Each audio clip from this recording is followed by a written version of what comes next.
چند ایک آیات۔ میرے نبی نے فرمایا جو مسلمانوں کی ضروریات کا خیال نہیں رکھتا وہ مجھ میں سے نہیں ہے۔ اور یہاں ضروریات سے مراد دنیاوی ضروریات، جو امت کی دنیاوی ضروریات کا خیال نہیں کرتا مجھ میں سے نہیں۔ اگر اللہ چاہتا تو سب کو دے دیتا، کوئی غریب نہ ہوتا۔ یہ پیپر ہو رہا ہے نا، غریب کی خودداری کا اور مالدار کی سخاوت کا۔ غریب کی عزت نفس کا پیپر ہے اور مالدار کی سخاوت کا پیپر ہے، اور اللہ کے نام پر خرچ کرنے کا پیپر ہے۔ تو میرے نبی نے کہا اللہ الاجود الاجود، سب سے بڑا سخی تو اللہ ہے۔ پھر فرمایا وَأَنَا أَجْوَدُ وُلْدِ آدم، اس کے بعد سب سے بڑا سخی تمہارا یہ رسول ہے، مجھ سے بڑا سخی کائنات میں کوئی نہیں۔ سبحان اللہ، اجود ولد آدم۔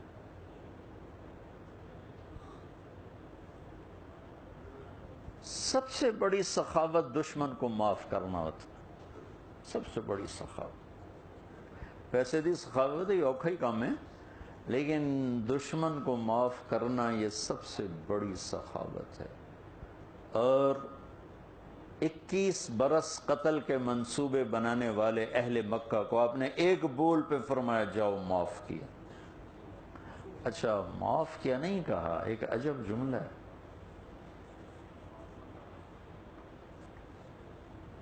یوسف علیہ السلام نے اپنے بھائیوں سے فرمایا تھا لا تثریب علیکم اليوم، جب وہ سامنے آیا نا پھر پتہ چلا بھائی یوسف تو ماشاءاللہ وزیر خوراک بن گئے اور ہم وہی کہ وہی رہے، تو معافی مانگنے لگے۔ تو انہوں نے کہا لا تثریب علیکم اليوم، وہ تو تھوڑا سا مسئلہ تھا، میرے نبی کے تو مسلسل قتل کے در پہ رہے 21 برس۔ آپ نے کہا جاؤ لا تثریب علیکم اليوم، میں نے معاف کیا، اس کا ترجمہ نہیں ہے، مراد ہے میں نے معاف۔ لا تثریب کا مطلب ہے تمہارے اوپر تو کوئی کیس ہی نہیں ثابت ہوا تو میں سزا کیا تھا، تمہارے اوپر کیس ہی کوئی نہیں بنتا، سبحان اللہ، کہ تمہارے اوپر تو کوئی دفعہ ہی نہیں لگتی، جاؤ عدالت باعزت بری کرتی۔ لا تثریب علیکم اليوم، اتنی بڑی سخاوت۔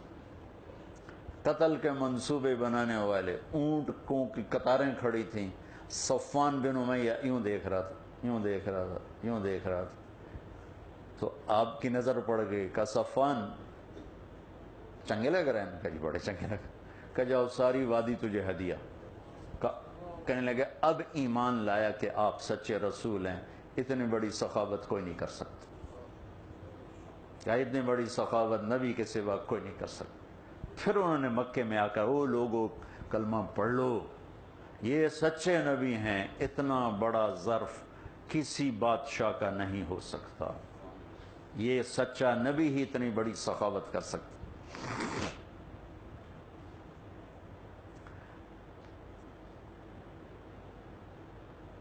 تو میرے نبی نے فرمایا اللہ نے تمہیں دین دیا ہے، اس کو دو چیزوں سے اس کا میک اپ کرو، اس کو دو چیزوں سے میک اپ کرو، ایک سخاوت سے اور ایک اچھے اخلاق سے، ایک سخاوت سے اور ایک اچھے اخلاق سے۔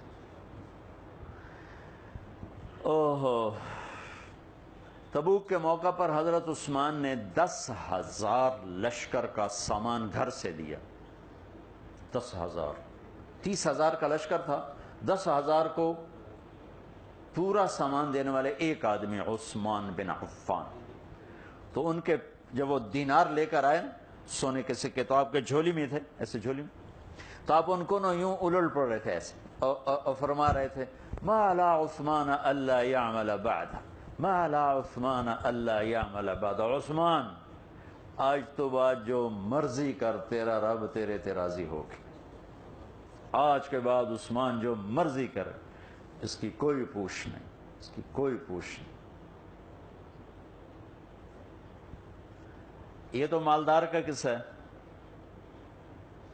عباد بن بشر، عباد بن بشر 1,000 من کھجور لے کر آئے، عباد بن بشر بڑے آدمی ہیں۔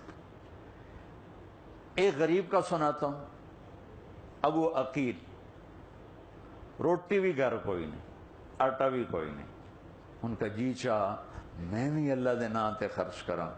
اللہ کے نبی نے کہا ہے، وہ ایک یہودی کے پاس گئے، کہا یار کوئی مزدوری تو دے، اسے کہا پانی لا۔ ساری رات اس کے باغ کو پانی لگا، ڈول کھینچ کھینچ کو، میں نے افریقہ میں دیکھا، کیمرون چاڑ میں اب بھی وہ ہے کہ وہ ڈول کھینچ کے کیاریوں کو پانی لگاتے ہیں ہاتھ۔ اس نے ساری رات پانی لگایا، اس کو 6 سیر کھجوریں ملی، ٹوٹل 2 سال۔ اس نے 3 سیر گھر میں دیں اور 3 سیر جھولی میں ڈال کے اور دربار رسالت میں پیش ہوئے تو شرم سے یوں کھڑے ہو گئے کہ 1000 من کھجور دے گو 3 سیر ہے کی شے، تو شرم کے مارے یوں کھڑے ہو گئے کہ میں کی پیش کروں، میری کیا دی اوقات۔ تو اللہ کو بھی پتہ ہے اور اللہ کے نبی کو بھی پتہ ہے کہ 3 سیر شے کی ہے، راتی اس کیتا کی ہے۔ منافق کہنے لگے لبیا نما سخی آ گیا انہیں، گھر روٹی کوئی نہیں تھے، کھجور چاہتے ہیں، پو جا بچیاں نو کھوا، تیرے بچے بھوکے بیٹھے ہیں۔ ان کا مذاق اڑانے لگے، وہ اور سہم گئے۔ صاحب نے کہا ابو عقیل، کہ اس کی کھجوریں لو اور ساری کھجوروں کے اوپر پھیلا دو، یہ ایسی برکت والی کھجوریں ہیں کہ ساری کھجوروں میں برکت آ جائے۔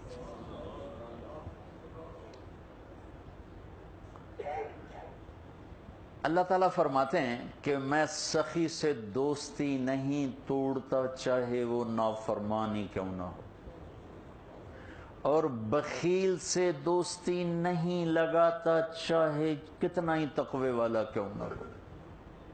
تو بخیل سے دوستی نہیں کرتا ہوں، سخی سے دوستی نہیں توڑتا ہوں۔ آپ کے علم میں ہے موسیٰ علیہ السلام کی قوم بچھڑے کی پوجا پہ لگا، وچھے دی پوجا، وہ بچہ کہیں بنایا؟ سامری منافق۔ جب موسیٰ علیہ السلام واپس آئے تو وہ ہزاروں بچھڑے کے سامنے کیا کیا جائے یا اللہ کا، ان سب کو قتل کرو، ان کی توبہ، سب کو قتل کرو۔ چلو جی قتل شروع ہو گئے۔ جب سامری کی باری لگی جس نے سارا کام کیا اور مسلمان بھی نے، منافق، تو جبریل آ گیا، یا رسول یا کلیم اللہ، اللہ تعالیٰ فرما رہے ہیں سامری کو چھوڑ دے، یہ آپ ہی مر جائے گا، لا مساس، کچھ نہ کھو۔ موسیٰ علیہ السلام حیران ہو کے فرمانے لگے کہ یہ تو کم وقت میری ساری امت کو اس پہ لانے والا ہے اور اس کی اللہ سفارش کیوں کر رہا ہے؟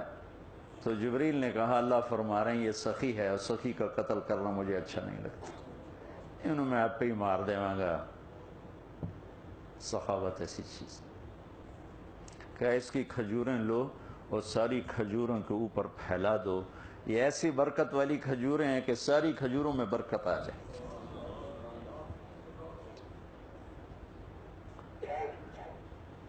اللہ تعالیٰ فرماتے ہیں کہ میں سخی سے دوستی نہیں توڑتا چاہے وہ نافرمانی کیوں نہ ہو، اور بخیل سے دوستی نہیں لگاتا چاہے کتنا ہی تقوی والا کیوں نہ ہو۔